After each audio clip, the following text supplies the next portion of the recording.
Hi, kitty cats. Being queer and on the internet suddenly turns you into a representative of the entire community, which turns you into a target as well. That's why safe spaces are considered vital for marginalized communities. But when rational discussion in a safe space becomes a demand for agreement and not understanding, all too often we face abuse for attempting to be tolerant. On the other hand, a brave space empowers you to address the paradox of tolerance. Not only are you allowed to disagree with people who won't take no for an answer, you have the final weapon of choice, the ability to walk away from disrespect. So, today let's talk about safe spaces versus brave spaces and how you don't have to give anyone the benefit of a doubt when they attack your basic humanity. All right, let me check some people here. So first of all, I see. Uh-oh, why is that thing not working? Let me see. I see Genevieve. Hello. Hopefully I said it right. I also see Margie. Hello. I see Bo Hall, and I see my wife Ildiko. Hello, everybody. Um, where's my other thing here? All right. So let me do some quick plugs here. I am Dr. Amethysta Herrick. I am clipping. Am I clipping? I am Dr. Amethysta Herrick. I am both a scientist and a content creator.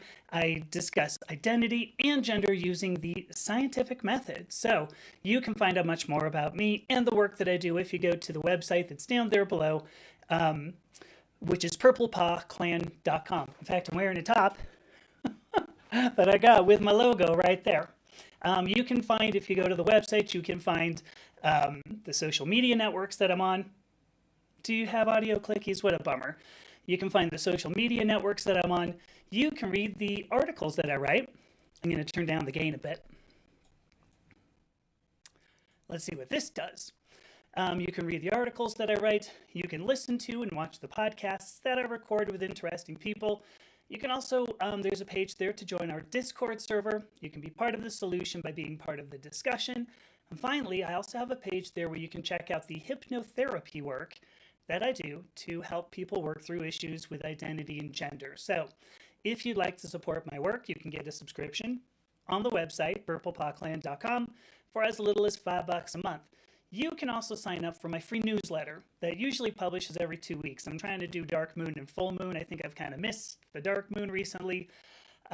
Even if all you do is follow me on all my social media networks and like and share what I write, that would be awesome. That is beautiful support. And finally, I also publish other people's work on the website.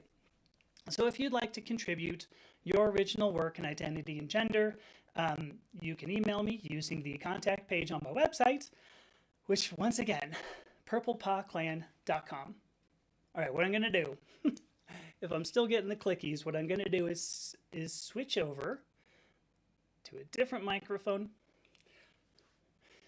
What's interesting is I thought I actually, let me switch over to that. Okay, maybe this will be a little better. What's interesting is I thought I had actually addressed all of my issues with sound. I don't know. Tell me if this is a little better.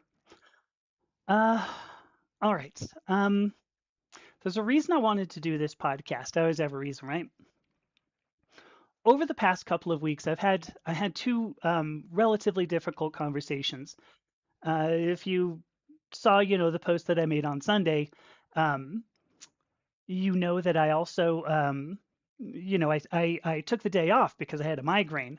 Often when I have a bunch of conflict, I try really hard not to think about it, and then sometimes it manifests as, well, as a migraine. And so that's what happened. So I had two difficult conversations, as a bummer. Both of them were with very passionate people. And I'm going to tell you, it's a great thing that they have passion, absolutely. The thing is, too, I didn't disagree with their basic premises. And unfortunately, that was also the problem. I didn't agree with their basic premises either. And I want to talk with people, right? I love to talk to people in the interest of trying to listen to them. I found both people becoming increasingly irate. Now, I've grown mostly used to this, right? I mean, if I hadn't, I really wouldn't be here still talking on a live stream because every so often we get somebody that you go, "Oh gosh, what are you doing here?" But both of those conversations degraded the longer we talked. The more I tried to have a conversation, the more I wanted, I should say, to have a conversation, um, the worse things became. And that's obviously partly on me. Obviously, it was partly on them. Um, these are things that happen, right? Um, but um, what I perceived here were two people who really just wanted me to agree with them. They want to have a conversation. They wanted me ultimately to agree with them. And both conversations turned into abuse coming toward me. Um, I had one person, I'm not going to give, lots of specifics here. I had one person who told me that I had torn my family apart by transitioning gender, by questioning my gender at all, that there was no way I'd ever be close to my wife or my son again. In fact, they also said that I obviously don't care about women, especially in public spaces like restrooms or changing rooms, and even went as far as to guess that maybe I had engaged in sexual assault of women in public spaces. The other conversation hinged on my ability, it hinged on my inability, excuse me. It hinged on my inability. The argument was that I am unable to understand the argument, which is somewhat of a fascinating argument. Here's my argument. You can't understand me. Oh, okay. The big argument was that I hadn't experienced their life, which actually disqualified me from even talking to them. Now, both conversations ended up using the final argument of both of those conversations. Wow, came down to me being too privileged to be able to understand either of them. Now, I do not intend to talk about the word privilege tonight. I have another concept I actually want to talk about before I think about the word privilege. It's been sort of rolling around in my head, and we're going to get there, but it's not going to be tonight. The way that I thought about this, um, actually, let me check. Oops, didn't mean to pop that up. Um, I'm not really sure what this means. You're passionate, so you need to turn around. Um, so, Bo, I will tell you, I've installed drivers. I've gone through so much. Oh, sorry, folks. Here's the question was, have I done all my audio things? I have no idea what's going on with this thing. I've done a lot of work trying to make this work, but here we go. Yes, discourse is not coercion. That's kind of the point here. Um, and I did find this fascinating. Yes, this was one conversation. It ended with me being accused of not caring about women. I was really, it was interesting. The way that they put it said, well, and maybe you don't care about people being sexually assaulted in public spaces. In fact, maybe you've even engaged in it. Uh, and then said, I can understand your inability, your not being capable of understanding me. And I just went, wait, hang on. And then said, maybe this is even a triggering conversation. And I was like, no, what was triggering is that you're accusing me of sexual assault. Like that's pretty triggering. Yeah, it might be triggering. Here's the thing, both of those conversations, they ended with me not it was just too privileged. The way that I grew up, it was just too privileged. And there you go. So the way I saw this, I was willing to listen. I was willing to talk. This is what I do. This is what I do on the internet. I try to find, ways that we can have conversations about all of this, everything that happens in the human experience. And both of those conversations, at least in my opinion, turned into attacks. By trying to provide a safe space for these people to communicate what they wanted to, the safe space ended up turned against me. Um, and the irony here is that if I hadn't been willing to listen, if I had just gone, meh, thanks anyway, if I had not been willing to listen, I would not have been subject to abuse. sort of a fascinating tidbit there. So tonight, what I want to talk about is why a safe space is not enough for a conversation with someone who fundamentally does not believe that you have the right to hold your opinion or to hold any opinion, maybe. I also want to talk about how a brave space, in contrast to a safe space, empowers you to think about, to challenge, and to learn from any discussion. And finally, I want to talk about how to protect yourself the next time you're on the internet arguing about whether you exist or not. And guess what? No kidding. We're going to play some super lesbian animal RPG. I'm trying to keep this discussion relatively short because mostly what I want to do is let these conversations go. They were difficult. I had a couple of days where I struggled, and I want to let these conversations go because I don't think that it's a smart idea to hold on to them. Is what I want to say. So let me go through. Yeah. So it's interesting. Margie says the accusation of sexual assault is such a confession. What's fascinating is there was somebody assigned female at birth who said that. Um, yeah. I'm not sure I want to talk too much more about it. I think I'm going to let it go.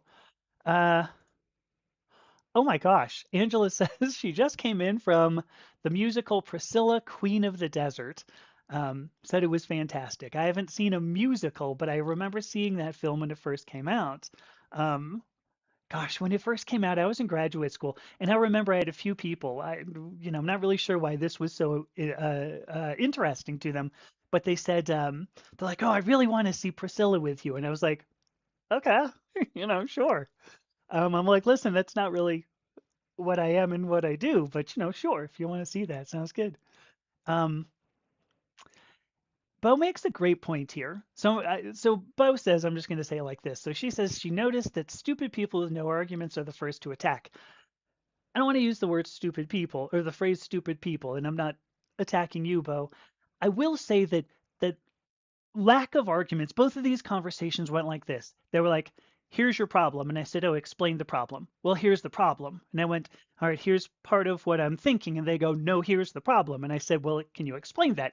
And I felt like I kept going in a circle, going over and over and over.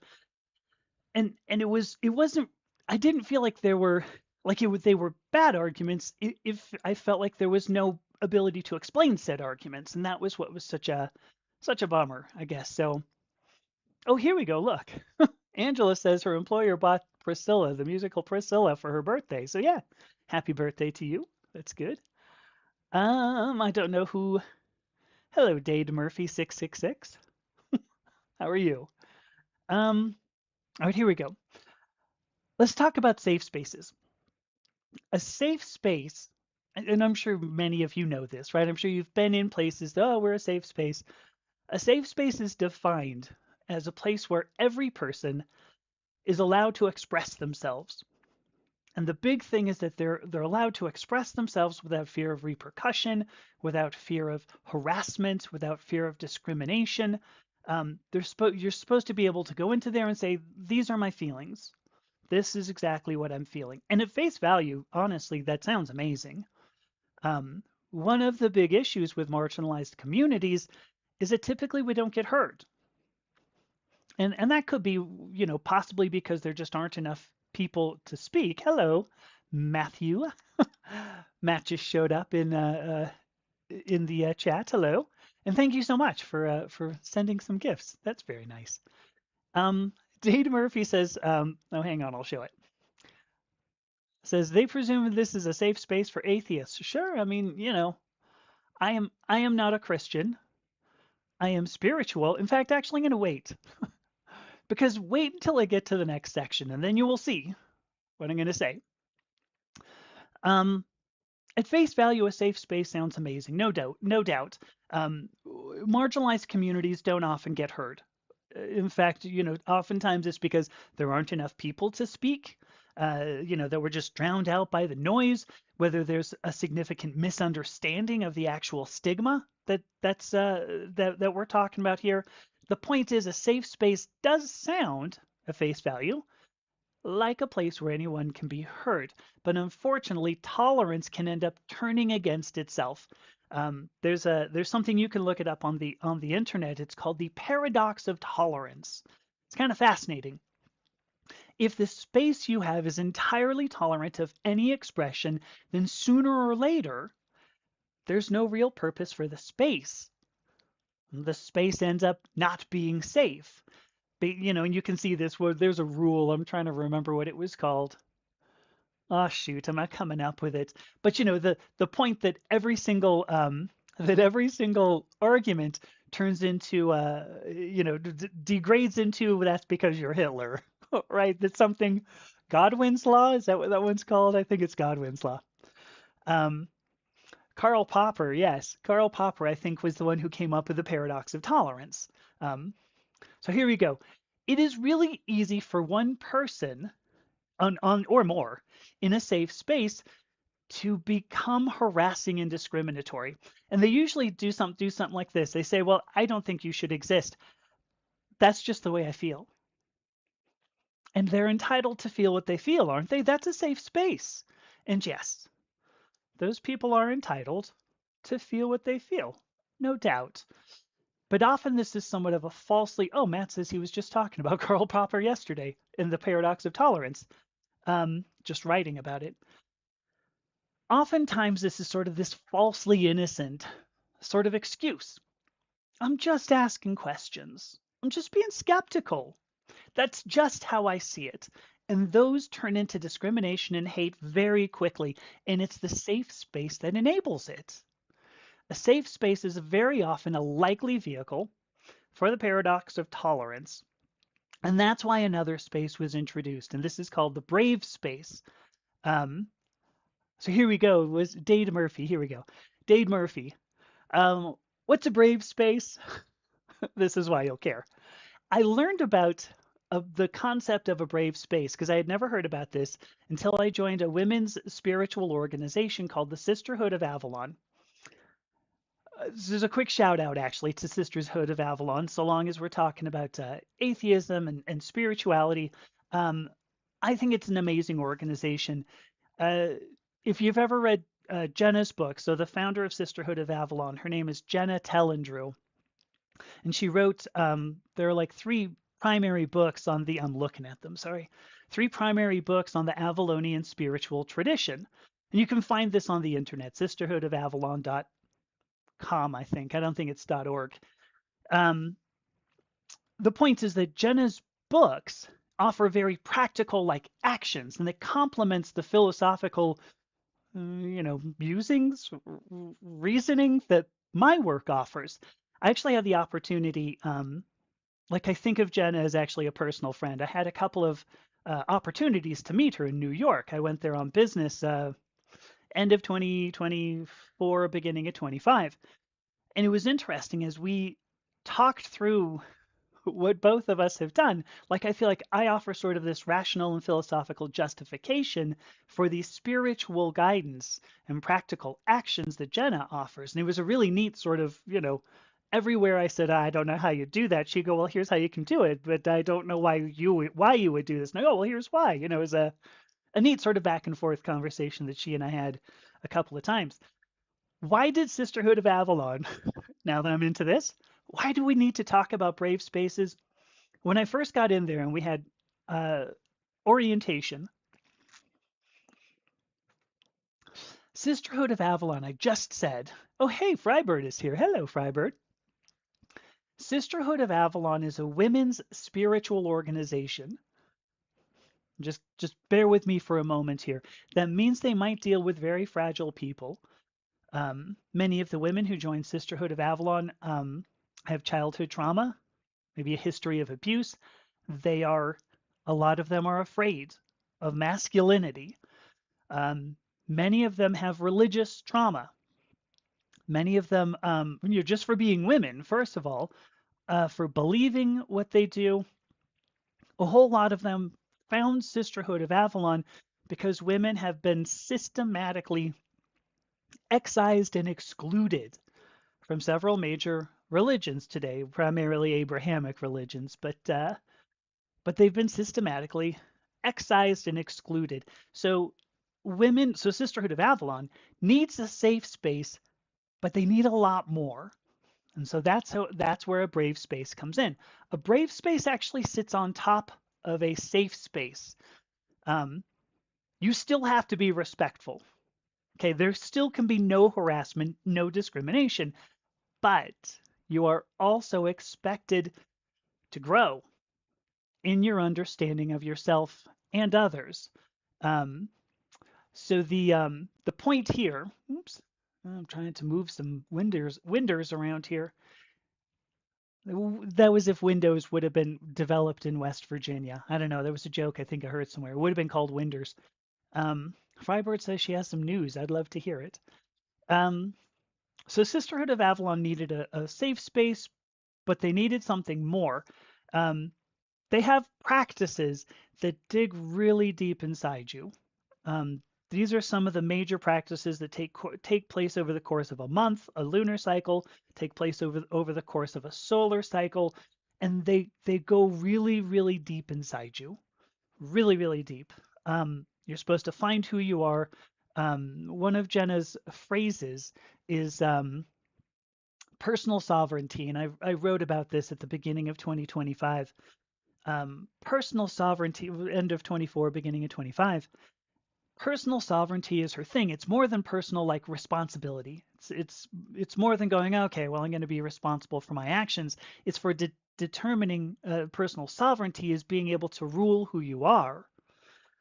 Obviously, that's somewhat difficult in a patriarchy, and so that's why you have to do some things, sort of in the background, and that's why much of this is an experiential tradition. So here's the point: you have to grow, and any communication with other sisters, people in the sisterhood, right? Other sisters, has to be focused on growth, and growth is the defining characteristic of a brave space. So let me summarize this. A safe space is about tolerance. It's about allowing people to say what they feel. A brave space is about learning. It's about hearing what people feel and then fitting that into your understanding. I'm going to jump into some comments here.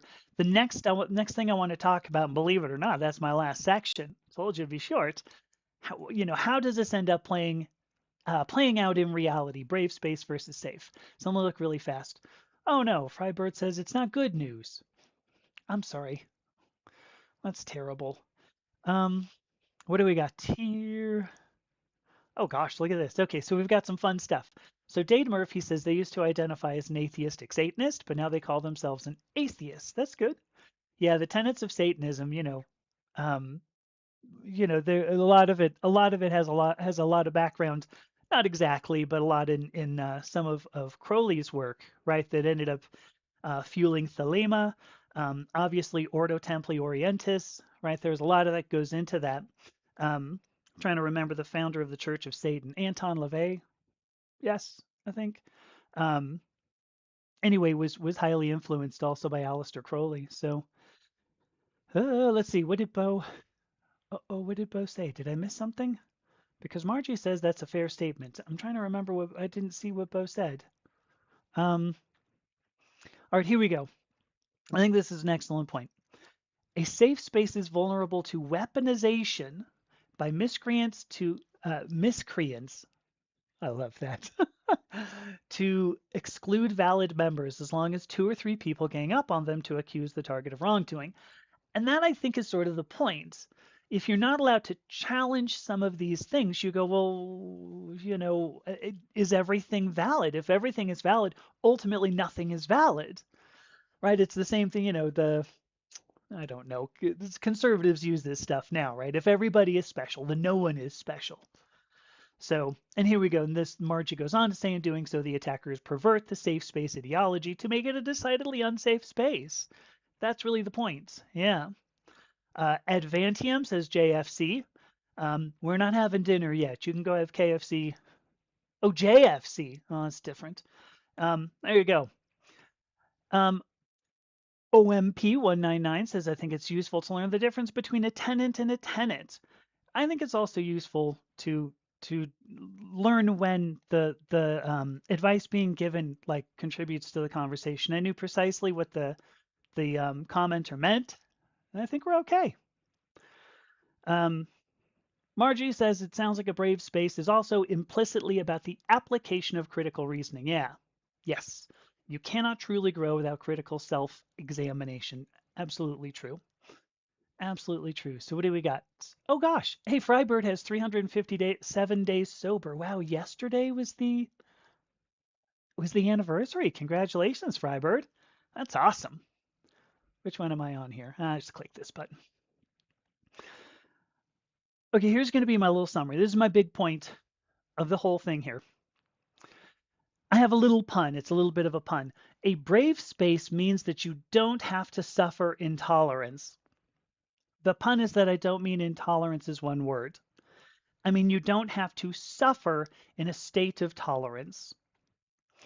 A safe space doesn't foster challenge, but a brave space demands it. You're not expected to tear people down. In fact, it's better if you don't tear people down, but you are expected to attempt to understand yourself, your feelings, your colleagues' feelings.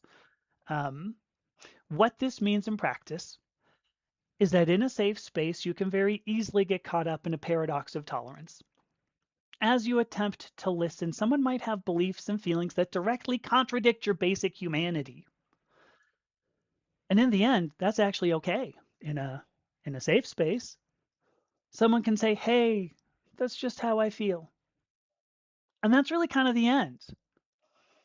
In a brave space, you cannot have a paradox of tolerance. If you listen and if you attempt to understand, that's pretty important. That's just how I feel is not a valid argument. The person using "that's just how I feel" is challenged to grow. What does that mean? What are your feelings based in? Are they based in reason? Are they based in prejudice? But "that's just how I feel" cannot be the final answer. So OMP, forgive me. If you were, I jumped on you. OMP199 now says the stream got suggested to you. Only just joined. Forgive me for jumping on you. I will tell you. I saw that and I just think, I mean, I get where you're going with it. So hopefully, I didn't mean to be too nasty. Hopefully, I said that in a kind enough way that I didn't, scare you off. In the communication that I have, specifically the communication that I have with other people, as I try to, explain gender diversity, everything else that that I do in my work here, in my communication, I try my very best to listen. I try my best. Now I'm going to tell you, you cannot do. Uh, oh, I just see this. First of all, I got Freibird's number wrong. It's 357, not 300. Somehow I said 367. Whoopsie daisies. Um, which is still not one day more than a year. Um, sorry for that. So here's the point. In my communication, while I try to do my best to listen, obviously there are times when I'm not going to take somebody's assertion at face value. I do my best to allow people to tell me exactly what they feel. It happens here too. If you come into one of these chats and you go, "Hey, I think you're an idiot," appreciate that. There you go. But if the argument turns into a problem with me as a person, like if you disagree with my arguments, just tell me why. If you say I as a person am a bad person, if you go, "I'm going to assume because of the way that you were born that you're going to be the kind of person to commit sexual assault," if you find fault with me just as a person, that's not enough. And in both of the conversations that I mentioned, I told the other person directly, I do not feel safe in this conversation, which is to say I did not feel safe from harassment and discrimination. So I gave both of these people another chance. I said, "Look, here, I'm going to try to understand you. I would like you to explain yourself." And when it degraded further, I just cut it off. I cut it off because here's my big point of all of this safe space and brave space, you have no obligation to explain your basic humanity to anyone, to not even to explain, to justify. You don't have to justify yourself as a human. You have the right to exist as a human. You have the right to exist just as you are right now. And yes, that means even if you're a jerk. I believe it's absolutely true that MAGA people have the right to exist exactly as they are. I truly do not want, to have to deal with MAGA arguments, but they have the right to exist as humans. I do love this here. Um, the blorpster, the blorpster asked me, "Is that Karl Marx on the thumbnail?" No, no. I actually, no, it's not. Good call though. Good call because it absolutely looks like a picture of Karl Marx. Um, so here's an interesting tidbit. Let me see. Let me go through some of these things. Going to come back to this. So OMP 199 says radically inclusive sounds good. Very true. Um, so Margie says everyone willing to consider identities is welcome. And then OMP says, does that mean you exclude people who don't believe in identities? No. I mean, I think that's an interesting tidbit or an interesting point. Not believing in identities. I'd love to hear more about that. Maybe you'll reach out to me. If you go to the website at the bottom there, there's a contact page. And if you want to email me, I'd love to talk to you. Um, I'll sum up. I'm finally going to sum up. You have no obligation to explain your basic humanity. Anyone who's going to deny that you are a human in conversation just does not deserve your attention. And ultimately, that right there is the advantage to a brave space. You do not have to tolerate people who are intolerant of you. These are my final words. A safe space is great, and it's only a beginning. If you need to vent, if you need to cry, if you need to scream to the world, and you don't want to be questioned about it, the safe space is for you. I'm not going to say that there is no use for a safe space. I mean, a safe space can be a very, very valuable service, at least when all the people involved are more or less like-minded.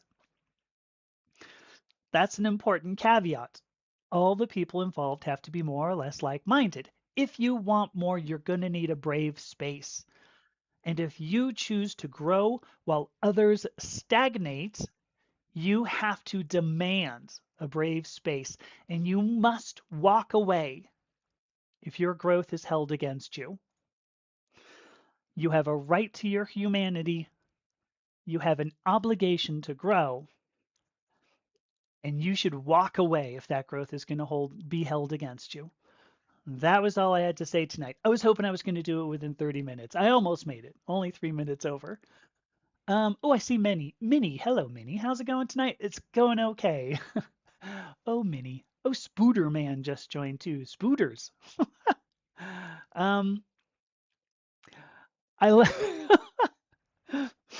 Apparently someone commented that the old guy on the thumbnail looked like Gandalf saying, "You shall not pass," which is a wonderful double entendre. Yeah, when you're talking to people who are talking about, gender identity, that's a you shall not pass. I don't know if anybody remembers this. I had a video. Oh my gosh, I don't even know when I made it now.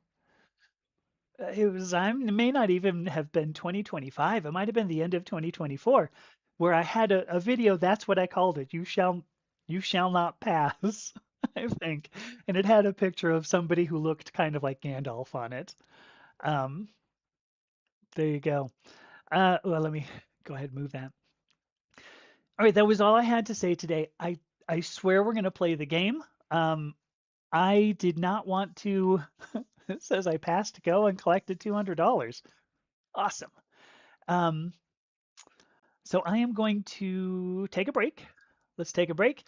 And then what we can do is I'll boot up the game because we haven't played in like 3-4 weeks. An interesting thing. I was looking at the humidity in my house. last night. I think I was getting ready to go to bed, and I was like, oh my gosh, the humidity is like 49%, which was great because I think it's been like 4.9%, for the past like 3 months. So my point is that my throat is feeling better, and I don't know if I sound better, who knows? But yeah, that was not a good time when that had not been a good time when my throat was hurting so badly. Frybird does say she'll tell me about humidity. Good point. She's in Louisiana. Zoiks. So, all right. No breaks. Here you go. So oops. Yeah, here we go. This is interesting. So Bo says like-minded people are boring, but a group of inquisitive personalities are fun. I'm gonna go along with you. There's no, I don't. The thing is though, like I don't know that any of us is exactly like-minded, right? I mean, if you go, hey, I believe in such and such, somebody's going to go, yeah, I totally agree with you. And then you go, well, here's what I really believe. And then they go, oh, well, that's weird. Yeah, I'm not going to go with that. you know, you're like, wait, I thought we were like-minded. What just happened? And like-minded is not always entirely true. I think that's funny. So, and this is I'm going to go with exactly um, what Margie says, which is that diversity is key to growth. Any monoculture is dull as heck. Very true. Okay, so Freiberg says she can't stay for video games. I will text you later. Yes, I will have some time and I will send you a text. Um, okay, let me take a quick break. The 5 minute kind of affair, and and then we can jump into the game because it's been so long. I don't even know what it's about anymore.